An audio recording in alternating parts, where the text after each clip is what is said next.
आइए देखते हैं इंटीग्रेशन से रिलेटेड सम इसको कैसे सॉल्व करते हैं। तो सम बनाने के पहले थोड़ी देर तक सोचते हैं कि किस तरह से आगे बढ़ा जाएगा।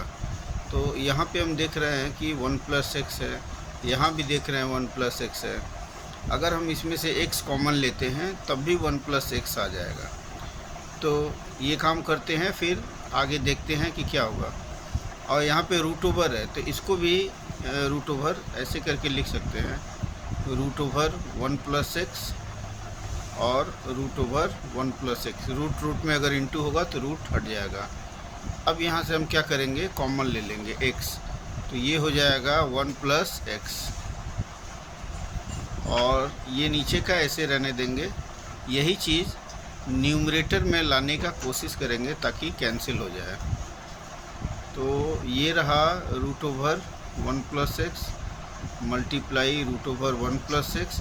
यहाँ से इस x को ऐसे ब्रेक करके लिख सकते हैं, दो अलग अलग रूट ओवर, ठीक है। जैसे रूट ओवर a × b तो root over a root over b ऐसे लिखा जाता है।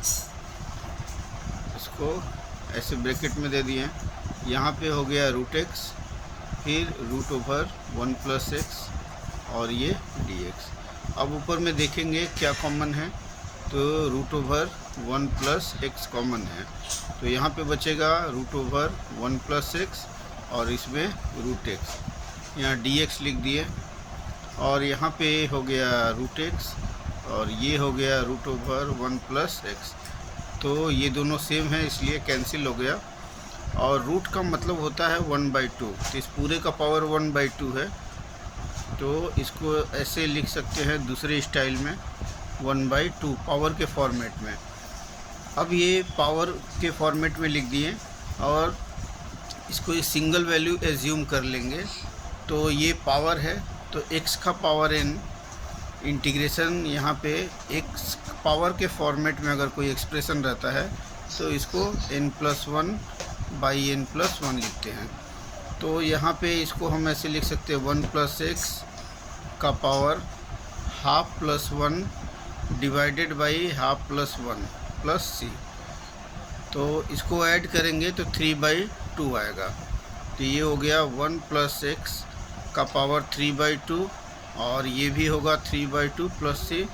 अब इसको उल्टा कर देंगे तो 2/3 और ये हो गया 1 + x का पावर 3/2 प्लस c, ठीक है। तो इस तरीके से हम लोग सम को सॉल्व कर सकते हैं।